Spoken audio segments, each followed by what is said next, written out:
Om Namo Bhagavate Vasudevaya. Om Namo Bhagavate Vasudevaya. Om Namo Bhagavate Vasudevaya. Om Jnanatimirandhasya Jnananjana Shalakaya Chakshurinmilitam Yena Tasmai Shri Gurave Namaha Nama Shreshtham Manamapi Satchiputramatra Swarupam Rupam Tasyagrajamurupuring Maturim Goshtavatim Radha Kundam Girivaramaho Radhika Madhavasham Prapto Yatsya Pratita Kripaya Shri Gurum Tam Natosmi Vandeham Shri Guru Shri Atafpada Kamalam Shri Gurun Vaishnavam Shri Rupam Sagrajatam Sahagana Raghunatam Vitam Tam Sajiva Sadvaitam Savadhutam Parijana Sahitam Krishna Chaitanya Devam Shri Radha Krishna Padam Sahagana Lalita Shri Vishakam Vitam. Hare Krishna, Krishna Krishna, Hare Hare. Hare Rama, Rama Rama, Hare Hare.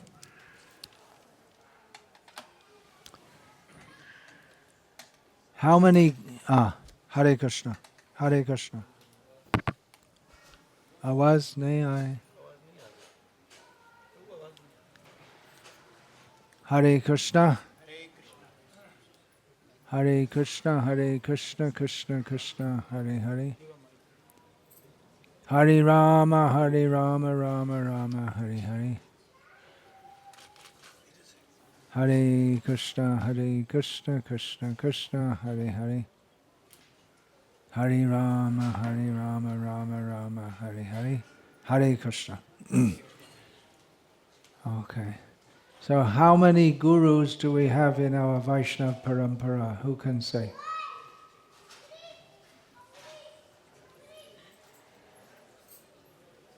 How many? 30. In the list we find in the beginning of Bhagavad Gita as it is, there's 32 names given, yeah. But we also say Ananta Koti Vaishnava Vrinda Ki Jai. So every Vaishnava is a guru. Jai Krishna Tatta Vaita Shai Guru Hai. So there are unlimited gurus. Another way, there's only one guru. Guru is one, but he manifests in many forms. There's only one in the sense that all the gurus say the same thing. It's not a different message.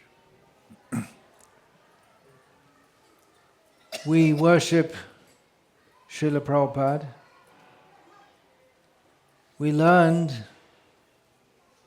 everything from him. One major principle that we learned is that who can be a guru is the one who follows properly his own guru. Now, I was writing that Srila Bhaktisiddhanta Vaibhav, that book came to be known. After it was published, and several devotees who read it told me that it had increased their faith in Sheila Prabhupada to see how, having had an exposition of the life and teachings, of course his life is not,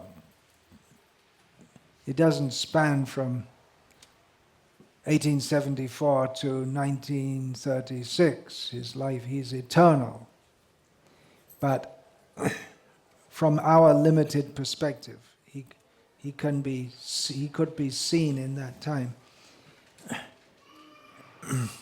So, having seen the life and teachings of Bhaktisiddhanta Sarasvati, many devotees told me they saw that they could see how Srila Prabhupada was exactly following him. That should have been known and understood from the very beginning. Maybe it was just accepted on faith, and having read that book, then devotees could understand more how Srila Prabhupada was so closely following Srila Bhaktisiddhanta Sarasvati. And many of the sayings that Srila Prabhupada would tell, even the jokes he would occasionally tell, the examples he gave were from Bhaktisiddhanta Saraswati Thakur. And of course what Bhaktisiddhanta Saraswati Thakur gave, that was all based on the whole tradition, the Vaishnava Parampara, and all ultimately deriving from Shastra. So starting on the previous, they come quite close in there, don't they? The disappearance day and the appearance day of Bhaktisiddhanta Saraswati Thakur. So just a few weeks ago, I started to speak on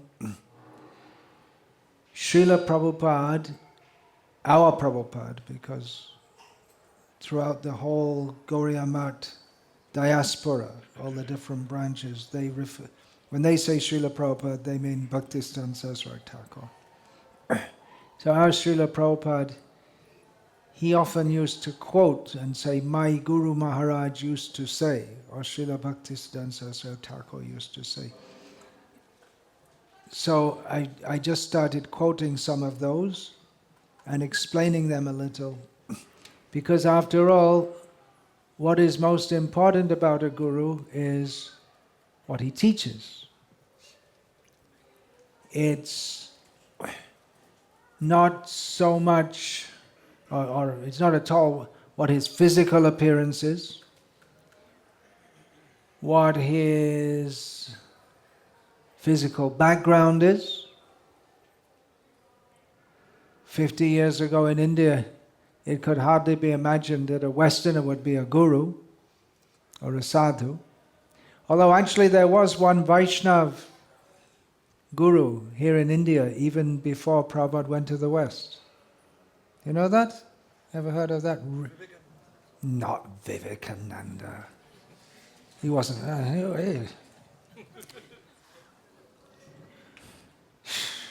Hare Krishna, Krishna Krishna, Hare Hare. Hare Rama, Rama Rama, Hare Hare. Just a little purification.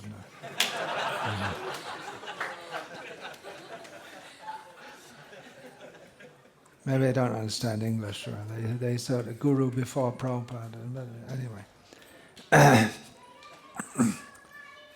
So his name, I believe, was Richard Nixon. Not the ex-president of the United States, but he was a British airline pilot in the First World War, I believe it was, and then he was shot down, and as he was going down he prayed to God, and then miraculously he didn't die, and then after the war he came to, it must have been, after the First World War, he came to India and he took initiation and he established an ashram in Almora, which is in Himachal Pradesh, I believe, is it? In Uttarakhand. Yeah. And he had some kind of connection with the Radharaman Goswamis. He was actually he was in Lucknow. He was initiated by the wife of the Vice Chancellor of Lucknow University. Anyway. Anyway, what I was saying was that it was hardly imagined that Westerners could become gurus. So what is the important thing is that what does he teach?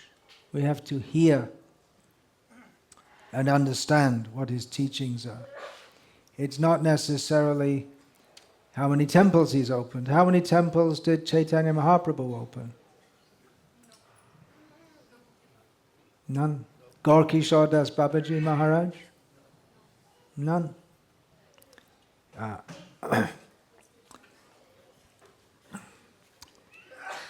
But it's the teachings.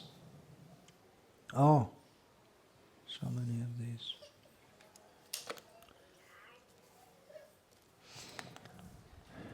So, just I'll quote some the things that Sheila Prabhupada said, so that we can see the continuity between Bhaktisiddhanta Saraswati Thakur and our own Srila Prabhupada.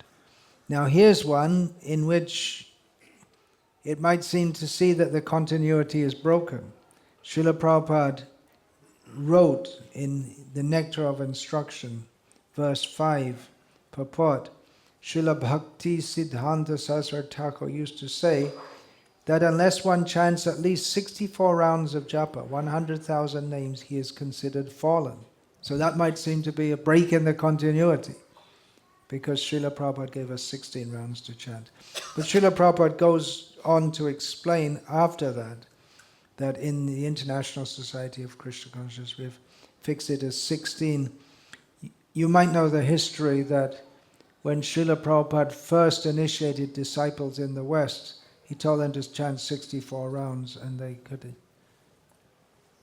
It was seemingly impossible for them. And even if we asked all of you to chant 64 rounds a day, I think also, even 16 rounds is very difficult for most in the busy Delhi life. Or even if you weren't in Delhi, you may find it difficult because the mind is so distracted. So Srila Prabhupada says 64 rounds, and then devotees expressed their inability, then he said 32 rounds, and then he said 16 rounds, minimum. And actually from my research, I found that I asked different disciples of Bhaktisiddhanta Saraswati Thakur. There are no longer any present in the world, but I asked several of them, and I don't actually remember any of them telling me that they were told to chant 64 rounds. Some were told to chant 16 rounds, seemed to be quite common standard. And Srila Prabhupada himself said that in my household life, he used to chant 16 rounds, because he said I would chant 4 on rising, 4 before breakfast, 4 before lunch, 4 before dinner. That means he wouldn't allow himself to eat until he chanted those 4, and then 4 before retiring. And in this way he chanted 16 rounds, 4 plus 4 plus 4 plus 4. He was a busy grihasta. So that's the way he did it. He made a rule for himself, swaniyam, his own rule, that I won't eat breakfast unless I've chanted at least 4 rounds. And I won't take lunch until I've chanted at least 4 rounds. I won't take dinner until I've chanted at least 4 rounds. I won't rest at night until I've finished full 16. So in this way we can understand that Srila Prabhupada chanted 16. Some, at least one devotee told him to chant 4 rounds. And others he wouldn't give any number at all. Chant. He just chant like this. But it's well known that he said you have to chant 64 rounds. Or actually not 64, 1 lakh. But it's generally considered to be the same thing. Although technically it's not exactly the same thing. I've discussed this in my book, the Bhaktisiddhanta Vaibhava, that he also equated service with chanting. Anyway, it's a big topic, but the point is, he insisted on that. Prabhupada gave us 16 rounds, and Srila Prabhupada said that if we chant this, you can go back to Godhead. He said 16 rounds, if you chant 16 rounds and follow 4 regulated principles, and practice Krishna consciousness very seriously in this life, you can go back home, back to Godhead in this very life. And that's one of the things that Bhaktisiddhanta Saraswati often used to say, go back home, back to Godhead in this life. And Prabhupada would also say, go back home, back to Godhead in this life. Then another quote, Srila Bhaktisiddhanta Sarasvati Thakur used to say that asking God for mukti or anything else other than bhakti is like going to a rich man and asking for ashes. Can you follow that? A poor man comes to a rich man. The rich man expects that the poor man will ask him for something. It used to be common part of this Indian culture, if there's a rich man in the village, the local sheikh, then people would, poor man, he has to get his daughter married, he'd ask for some contribution or at least some loan or something like this. So the rich man is expected to help the poor man in a time of need. So if a poor man comes to a rich man and asks him for some ashes, it's ridiculous, because ashes can be found anywhere. Maybe not in Delhi nowadays so much, but otherwise, for cooking, everyone used to cook with wood, and so ashes were widely available. And not just cooking, but there would be yagyas going on, so wood would be from that also. So to ask for ashes, it's ridiculous. It's so foolish, it's unimaginable foolishness. You can imagine someone doing something foolish, like, I don't know, walking up, trying to attack the Prime Minister, for instance. That would be a very foolish thing to do, because you'd probably get killed in the endeavor, or if you didn't get killed, you'd be put in prison for a long time. So it's an imaginable foolishness to try to attack the Prime Minister, but it's almost unimaginable foolishness that someone should ask a rich man for ashes. Because why would you do that? Because ashes are of no value whatsoever, and it's easily available. No one sells ashes. Maybe now that you can, if it's bhasma or something, they call for this vibhuti. They might, but even then, you get a whole, maybe this much for 5 rupees or something like that.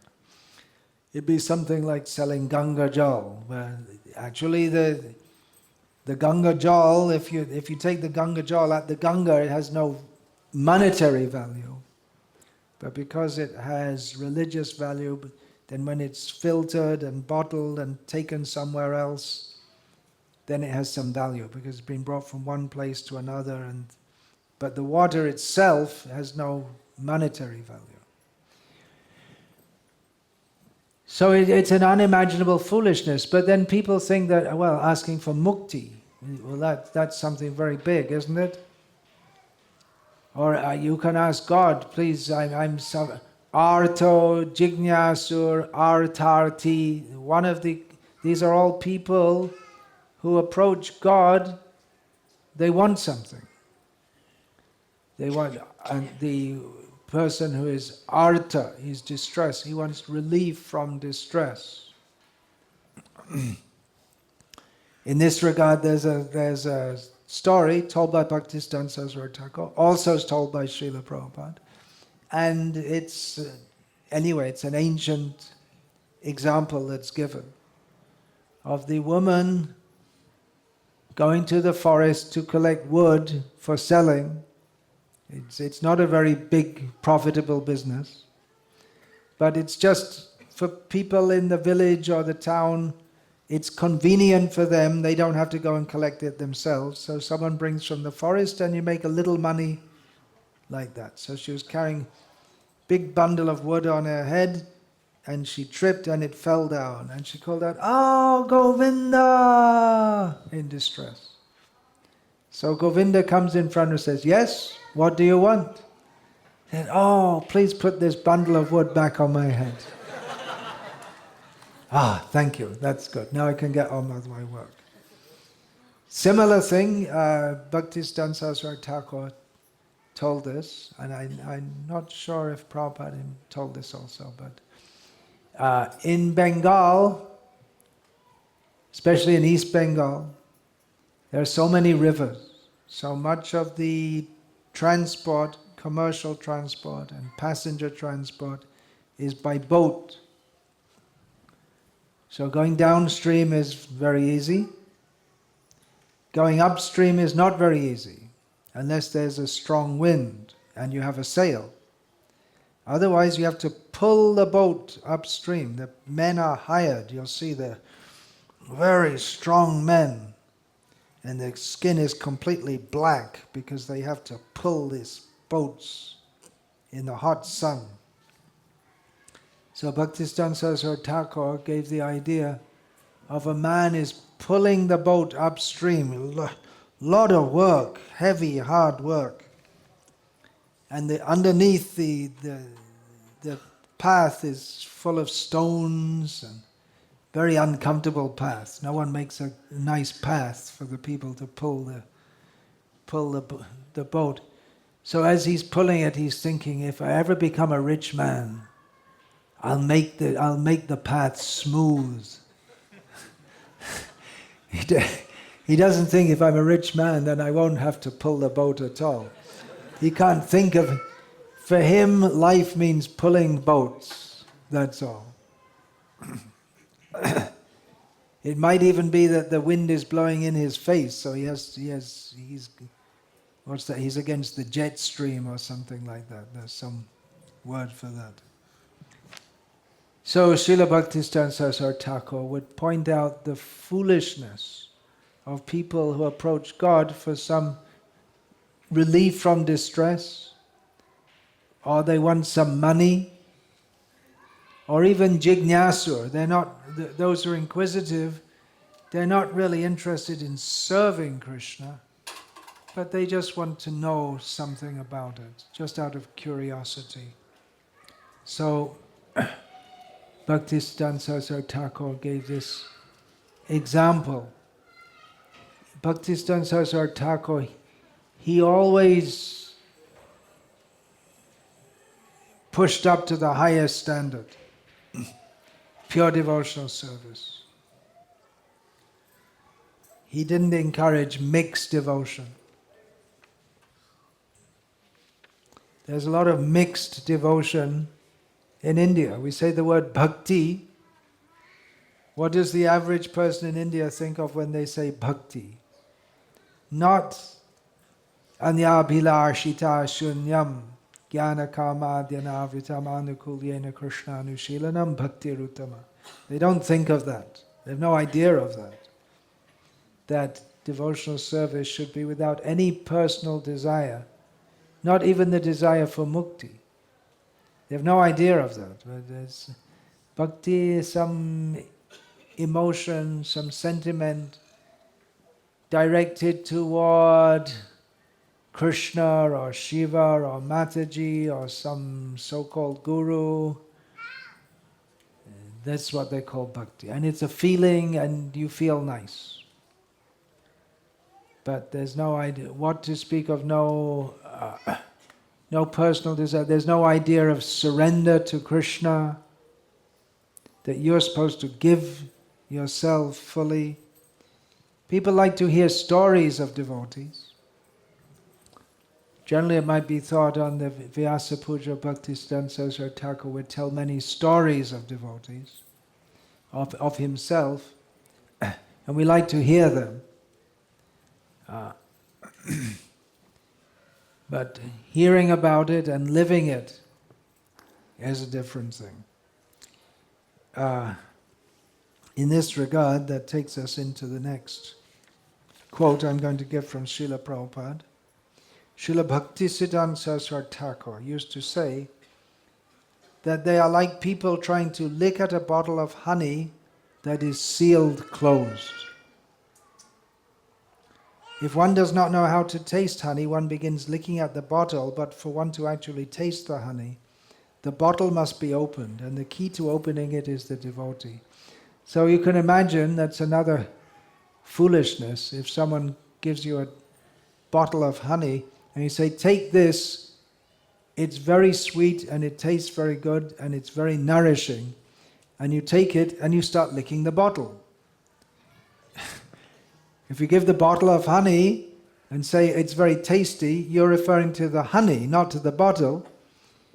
And it's presumed that the person who's receiving it understands that. But if they don't understand it and they think, oh, he's pointing at it and saying it's very tasty. So he thinks it must be the bottle, and he starts licking the bottle. And he said, no, it's not very tasty.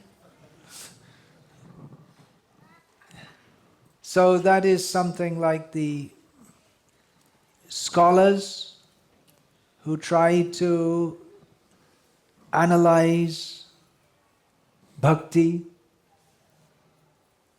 There are many, not that many, a few here and there, in the West and in India, and they like to make scholarly theses about bhakti. Another saying from Bhaktisiddhanta Sarasvati Thakur in this regard is that when history and allegory are thrown out, then Krishna Katha can begin. Let's just try to understand this. Because many people, they talk about Krishna or they write about Krishna in a very scholarly way, as if Krishna is a historical figure.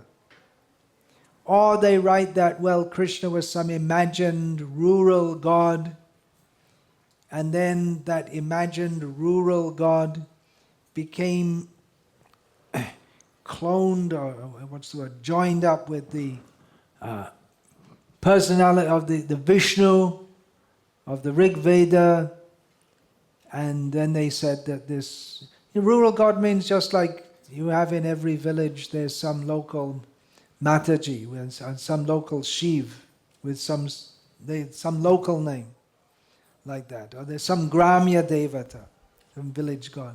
So they had the idea that Krishna was some village god, and then they joined that with the Vishnu, and they said Krishna's God. Or they say there may have been such a person, Krishna, and he was badly behaved in his youth, but later on he became a good philosopher. So many ideas they have.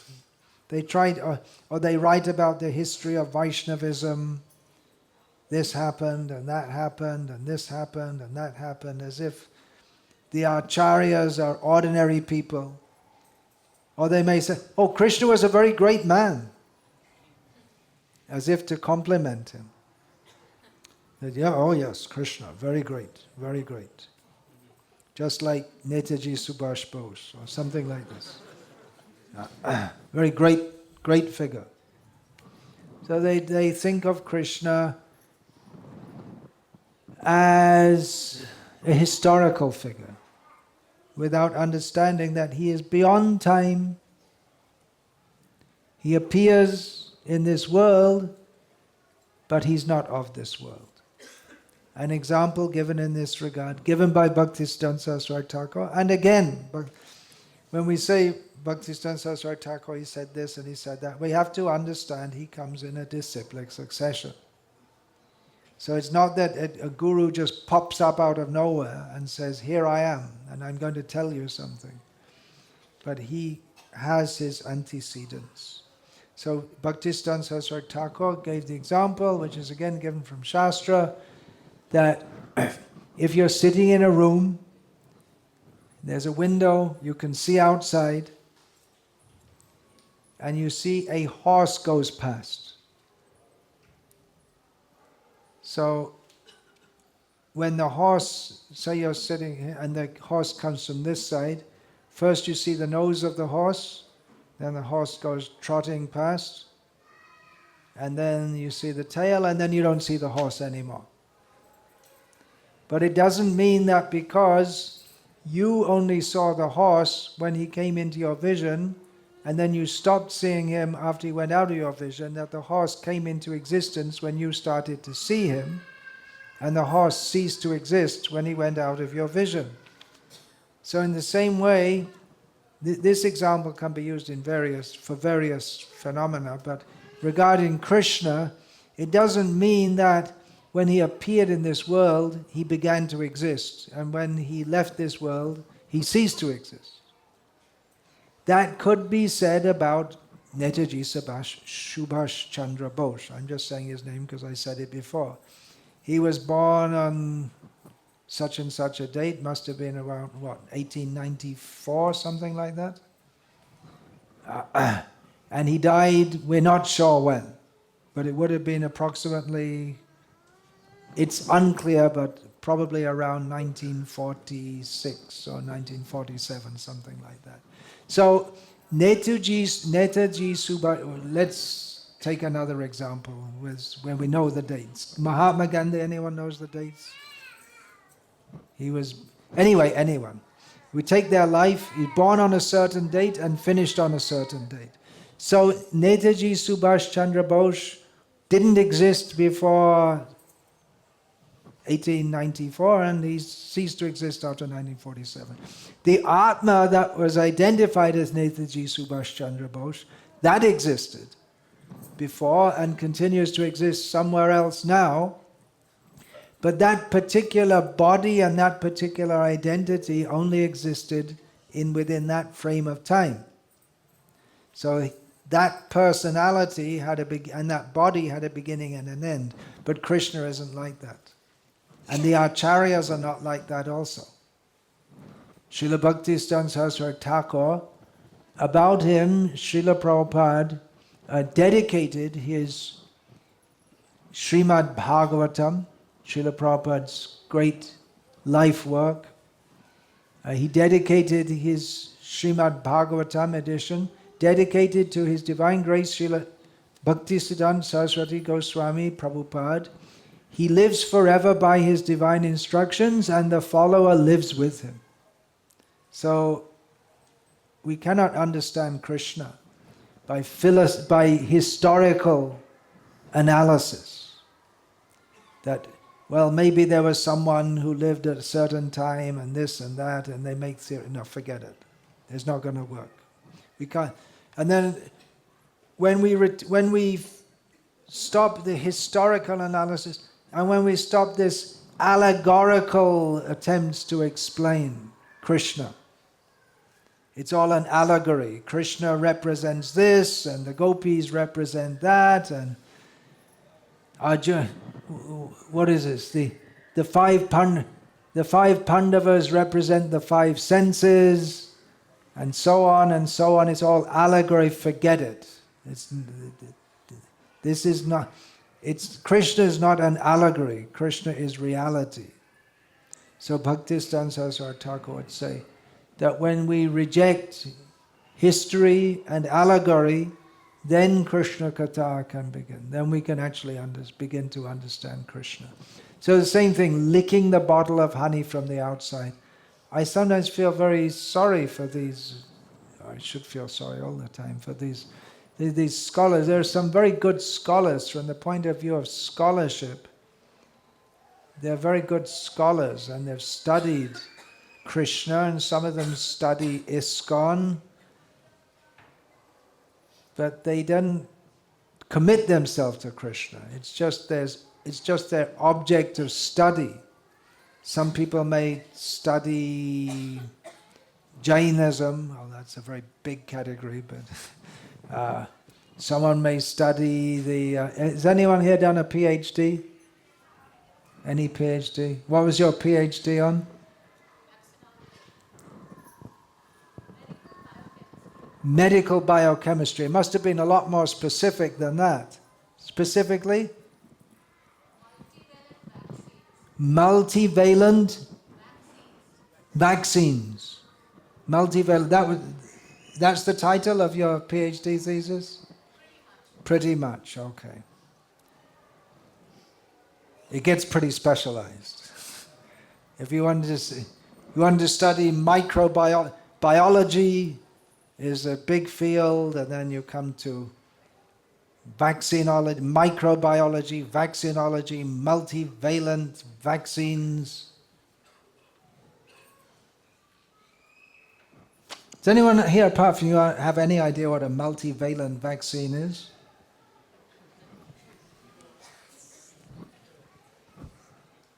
You can try and imagine what it means. So the scholars, they get into a lot of, I'm just making the point, scholars get into a lot of detail. So they may understand something. You're probably one of the world's greatest experts in multivalent vaccines, because how many people study that? Very few, yeah. So like that, there are scholars who study Gauriya Vaishnavism, and if you take all the scholars in the world, it's going to be a 0.00 something percentage of the research scholars in the world study Gauriya Vaishnavism, and some of them are very, very knowledgeable. But they didn't surrender to Krishna. They missed the whole point. They might even join in a kirtan. I was reading something by A.L. Basham, who was a scholar who died a few years ago.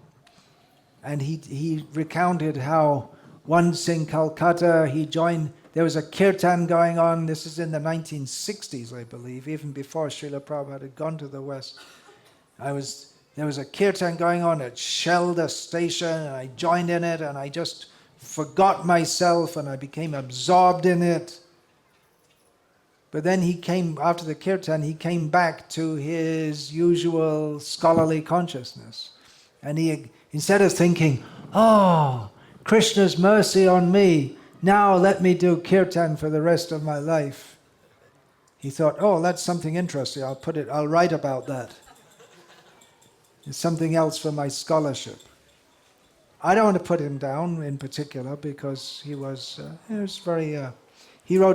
many of them write very nice things. Actually, most of them who study ISKCON, they know about all the problems of ISKCON, probably more than all the ISKCON members do. But most of them are still very appreciative. And one thing I've seen in their appreciation, because I've read quite a lot of their stuff, is that they appreciate the devotees are very dedicated, especially following all these principles. To follow all these principles means you have to be very dedicated. So they appreciate that the devotees are very serious about what they're doing. But still the scholars, they're so dedicated to scholarship that they couldn't think of taking the top of the honey jar and licking the honey. In other words, giving ourselves to Krishna.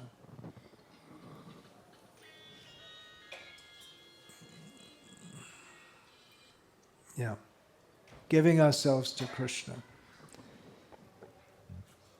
They may even live with the devotees for some time, and in some ways become influenced by them. They may become vegetarians, but somehow they know so much that they have some attraction to Krishna consciousness, but because of that scholarly consciousness, they won't allow themselves to give themselves to Krishna. Another quote, Srila Bhakti, this is again from Sheila Prophet. Srila Bhaktisiddhanta Sarasvati used to say, this place is not fit for a gentleman. This place means Delhi, the whole material world. It's not fit for a gentleman. He himself, Bhaktisiddhanta Sarasvati, had a lot of experience dealing with very bad people.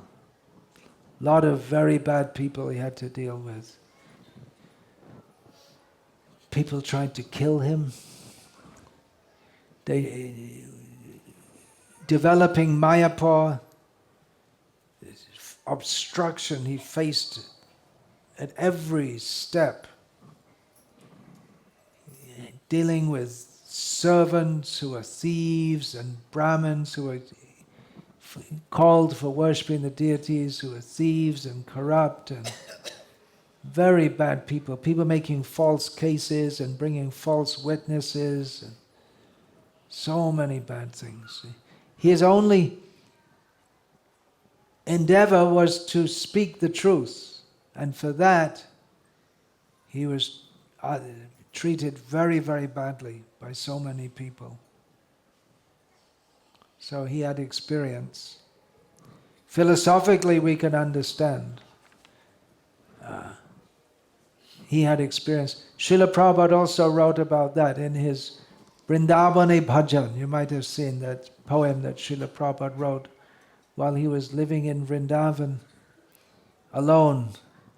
He said, I I can't remember the Bengali exactly, but he said that I have my family and sons and grandchildren, but I have no money, so Kintu artane, I have no arta, which arta means money and meaning. So there's no meaning to me because I don't have any money. So they've all rejected me because I don't have any money. And Prabhupada said, now I have seen the actual face of Maya, how this love, the family members love me, but when I lose all my money, then I lost the money and the love also went away with it. So this material world is not a fit place for a gentleman. Then another quote Prabhupada gave of Srila Bhaktisiddhanta Saraswati Thakur. He used to say, the spiritual master is the transparent medium. This is a most important statement. Guru Tattva is a very big tattva, a very big topic to understand.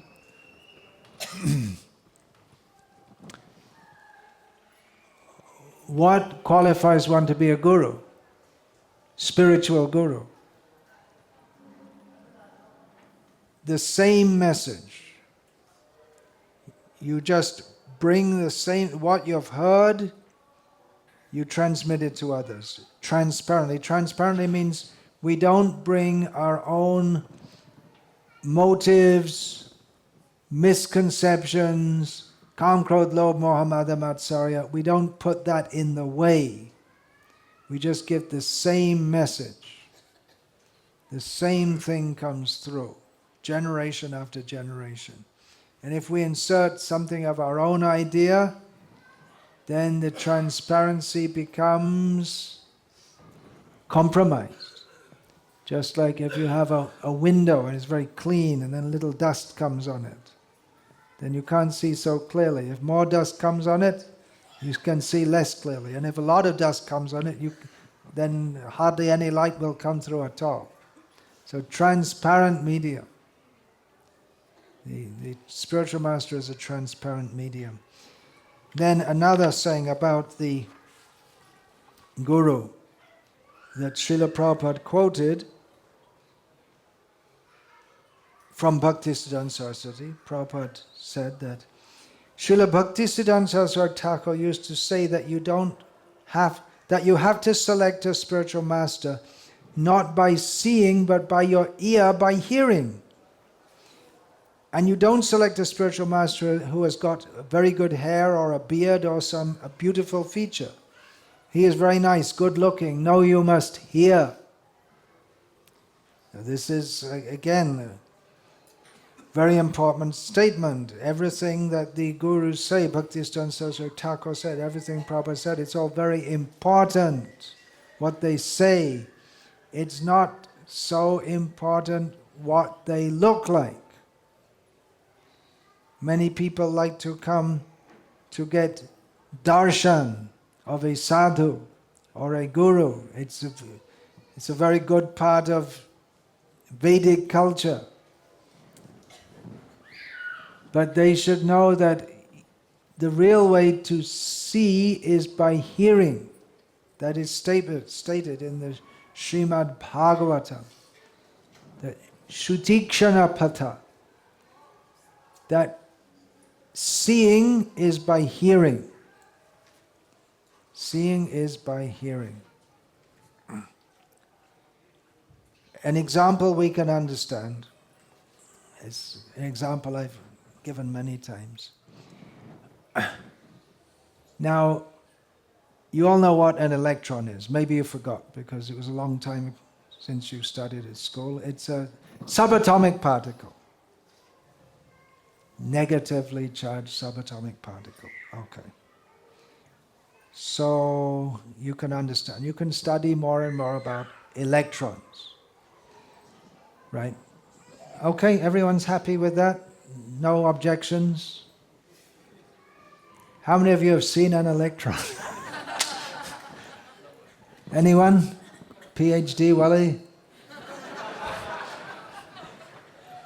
No one ever saw an electron, but you all believe in electrons. And you all believe you can study electrons, and then there are this ons and that ons and bosons and bisons and who knows what, so many things. But no one ever saw it. So how can you understand anything about it if you never saw it? Well, you understand by hearing, right? You studied in school. And then who do you hear from? You hear from people who have made the research and who understand. That's the theory anyway, although if you go deeper into it, you'll probably find that they all disagree with each other in so many ways. But from a layman's point of view, we learn at school this, that. So you learn by hearing from those who know. And you have to have faith that they know. If the child goes in school and says, today we're going to talk about electrons, and the child says, I don't believe in electrons, show me an electron, you can't show me, it's all rubbish, then you can't learn anything about electrons. So in the same way, if someone says, now we're going to talk about God. There's no God, show me God. I can show you means I can make you understand, just like I can make you understand about electrons, but you have to sit and listen, you have to have faith in the teacher, you have to have faith in the subject, you have to apply your intelligence, then you can understand. And if you don't, if from the beginning you object, say, no, you have to show me this, that, then it's hopeless. So we have to understand a guru by hearing and not by seeing.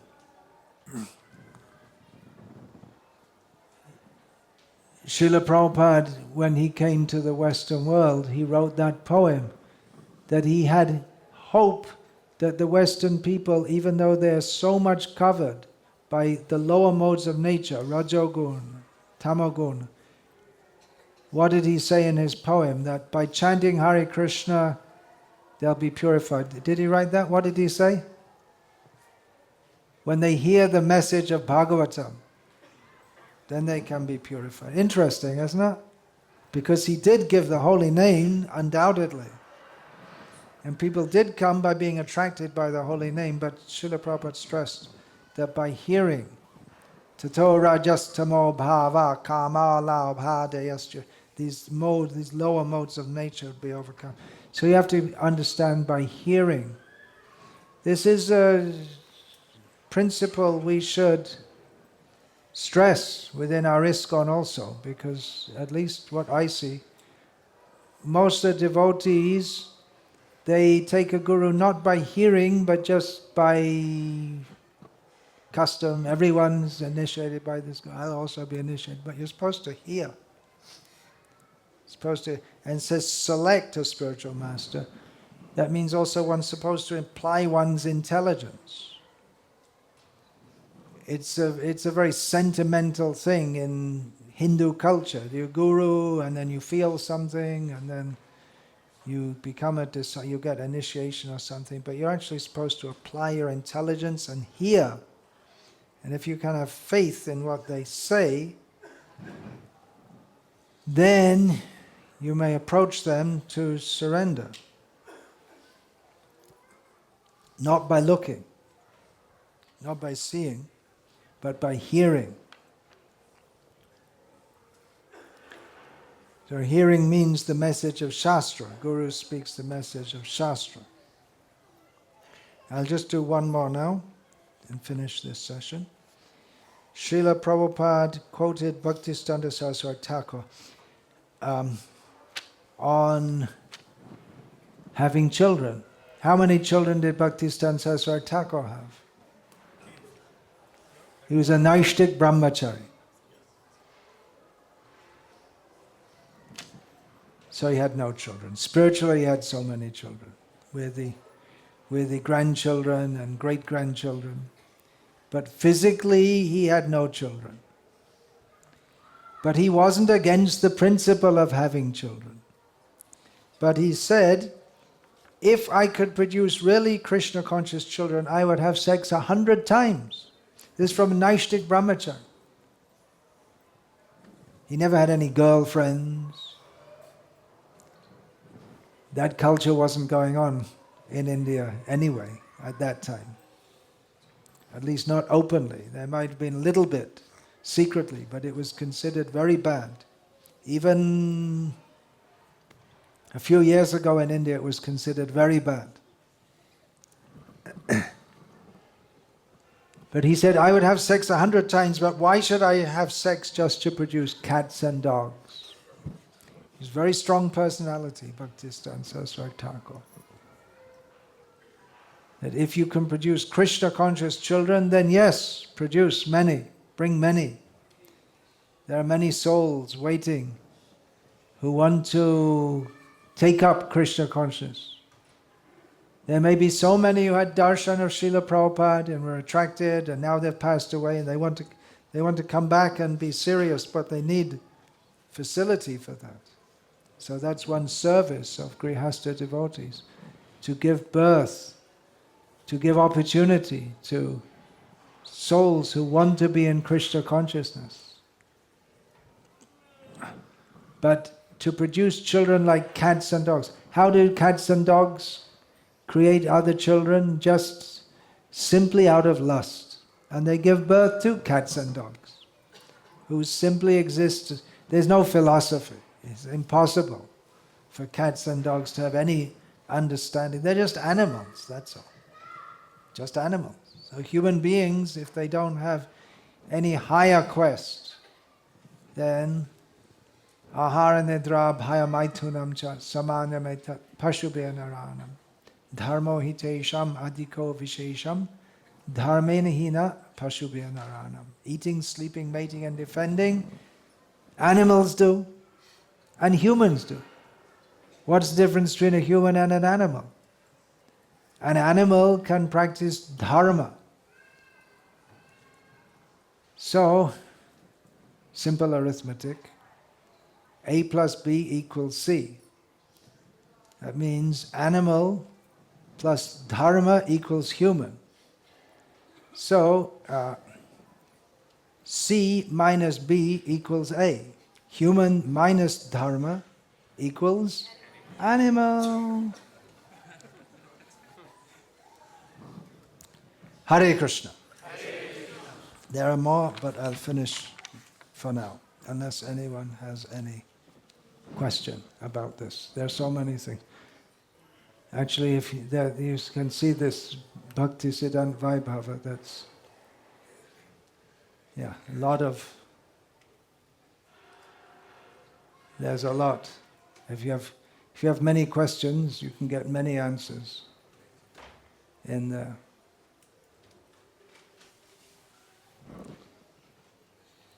Multivalent in the context of vaccines, has something to do with its atomic structure, or what is that? Or its molecular structure?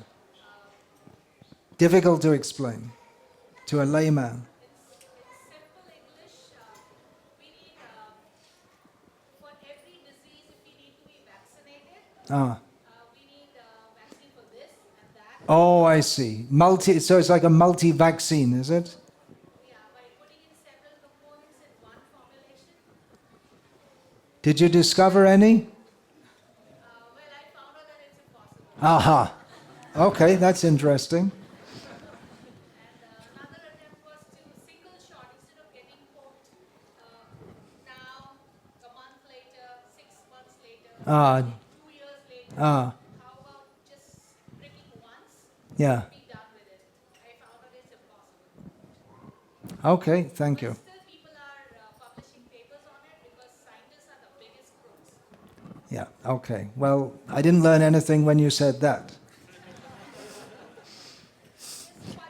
That's a big statement to say that scientists are big crooks, the biggest crooks, when you've got politicians, businessmen, sadhus. That's a heavy statement. They're really cheating people. Prabhupada exposed them. Did you read that book, Life Comes from Life?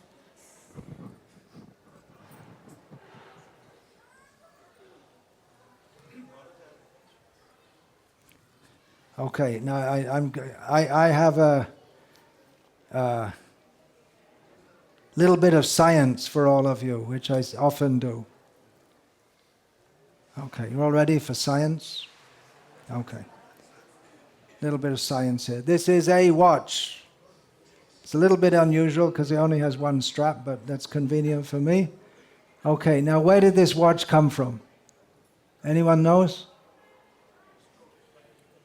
Got it from a store, ordered it on the internet.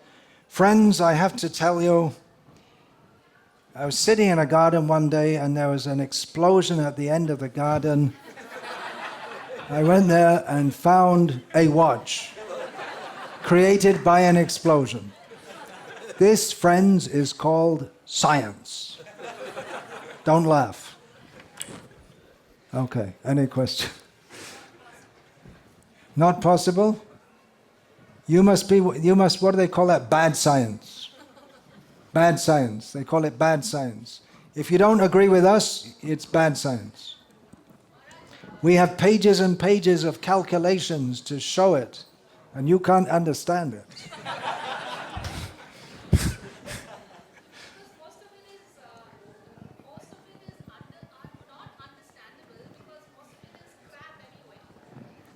Okay, well, you said it. But it's bad science. It's bad science. Now, it's bad science to oppose it. That's what they say, which is a subjective ad hominem statement. The definition of science really is to do anything systematically that becomes science. That is why not only you have astronomy, you also have home science. So the thing is that one depends on the scientist to be at least ethical. Yeah, you want them to be ethical, but they also have to feed their families. So that's their first consideration. My standard statement to people who promote Big Bang Theory is that, well, look, I'm a layman, I don't know anything, you can show me your pages and pages of calculations, I don't even know what the symbols are supposed to stand for, but what I can understand is that there are people, Big Bang Theory or biological evolutionary theory, that there are people who have studied for years and have got their academic credentials, and they with using the same data that on which you base your theory, they oppose the theory, which means that it's not actually science in the sense of knowledge, it's highly subjective. In fact, especially in biological sciences, be it botany, zoology, medicine, for every one paper that is written to prove something, there is another paper that disproves it. Yeah, right. And it'll go on forever. Here's another of my great scientific statements. Okay, go on. You give your great scientific statement. Nobody wants to disprove another person's work because it takes 10 times more money to disprove somebody else's work. So everyone is right and everyone is wrong. Na savrishe yasya matanga bhinnam. It was stated in the Mahabharata. You're not considered a philosopher unless you have a different theory to everyone else. Years ago, I saw in a magazine that there are approximately 2,000 theories among astrophysicists as to the origin or otherwise of the universe, origin or solid state or whatever. Then I thought, well, there are probably not many more than 2,000 astrophysicists in the whole world anyway. They all have a different theory. Here's another of my great scientific realizations, folks. Okay, here we are sitting in this great city of New Delhi, Gurugrama, near New Delhi, National Capital Region, in the year of the Lord 2019, which means it's approximately 2019 years after Jesus Christ was born. But not exactly, because he was born approximately 4 BC or something like that. So, okay, now we're at a very high level of science, when quantum theory and multivalent vaccine theories and all kinds of theories. And just imagine that science goes on as it is going on now for another 2019 years, right? And we take a quick jump in a time machine and go forward to the year 4038, and believe it or not, we haven't blown each other to pieces with nuclear bombs or any such thing, and the world's more or less going on the way it is. Now, what do you think they will think about the science of the year 2019? They think, very primitive. They got all their theories wrong, isn't it? Which means that it's wrong now.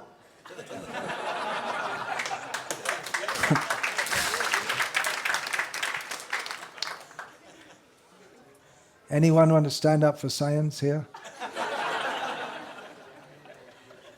Bhagavat tattva vijnanam mukta sangasya jayate. The science of Srimad Bhagavatam is that knowledge which will liberate us from science and everything else. You get liberated from all these poor children, all your children, you all have to go to school. Oh, what a curse. Send them to school, they have to study science and so many. Oh. Hare Krishna. Look at this, show this. Look at that. There you go. Is that the thing that what's her name? Chawla or something? She got blown up. Is that the same one? What's that Punjabi girl in America? Kalpana Chawla. She had a kalpana to go into space, and instead she got blown into pieces. She almost became the first Indian woman in space. Poor girl. Yeah. Thank you for your Nice? I wasn't trying to be nice. Just my question is that was Devi Varnashram introduced by Bhaktisiddhanta Saraswati? Was Daivi Varnashram introduced by Bhaktisiddhanta Sarasvati? You've ever read Bhagavad Gita? Chatur Varnyam Maya Shrishtam Guna Karma Vibhaksha is introduced by Krishna. Within the Gauriya Sampradaya, the first one to promote the need of it was Bhaktivinoda Thakur. Bhaktisiddhanta Saraswati Thakur started to institute it on the level of giving giving the status of Brahmanas to people not born in Brahmana families, on the basis of their being Vaishnavas. Our own Srila Prabhupada wanted to take it a lot further by making a worldwide revolution on the basis of Varnashram, and the followers of Sheila Prabhupada, most of them have forgotten it, to be quite frank. We're trying to wake them up.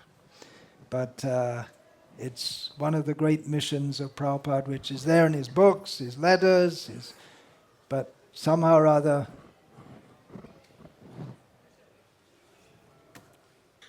there's not much going on about that. Yeah. Wonderful.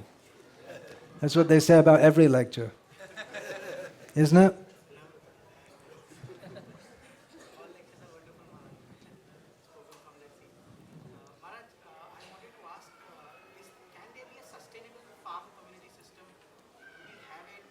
Can there be a sustainable farm system? Farm community systems which can be established, and is there one which is self-sustainable, which can be replicated across?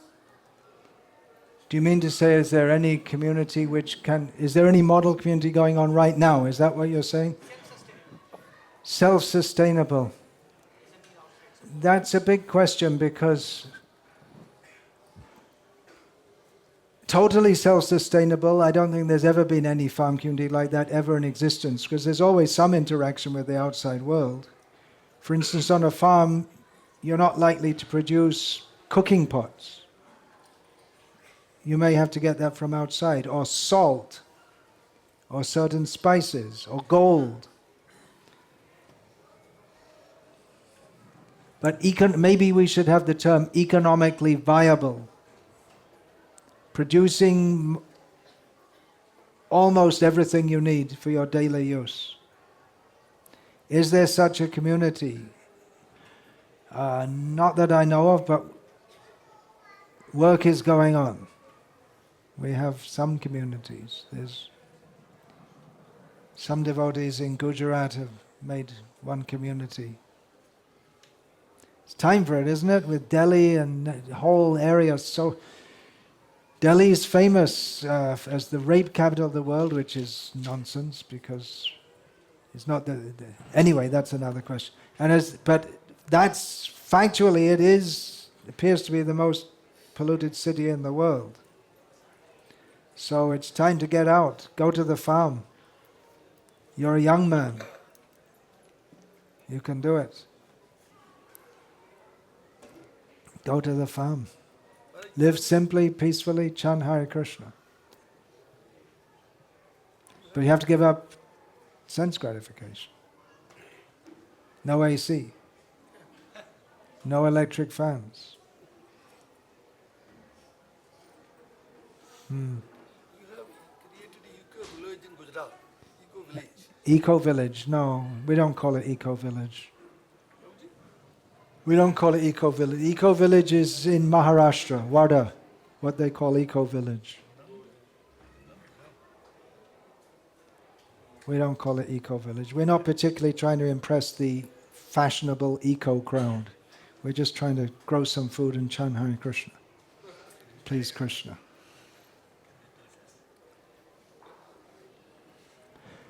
Okay, one more question. Should we negate science? Okay, I'll give you another verse.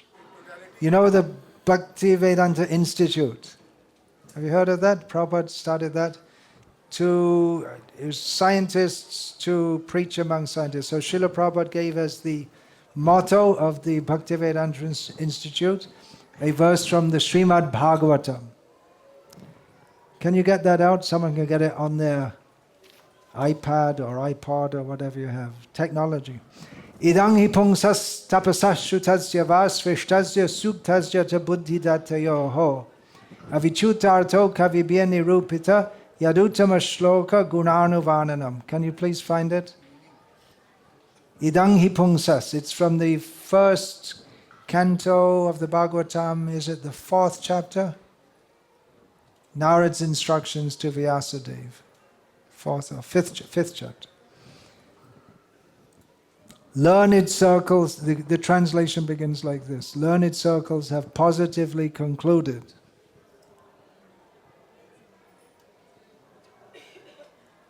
Did you get it?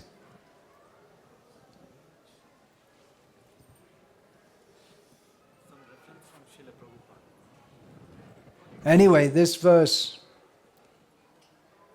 Yeah, here it is, translation. Learned circles have positively concluded that the advancement of knowledge, namely austerity, study of the Vedas, sacrifice, chanting of hymns and charity, culminates in the transcendental descriptions of the Lord who is defined in choice poetry. Srila Prabhupada begins his purport like this.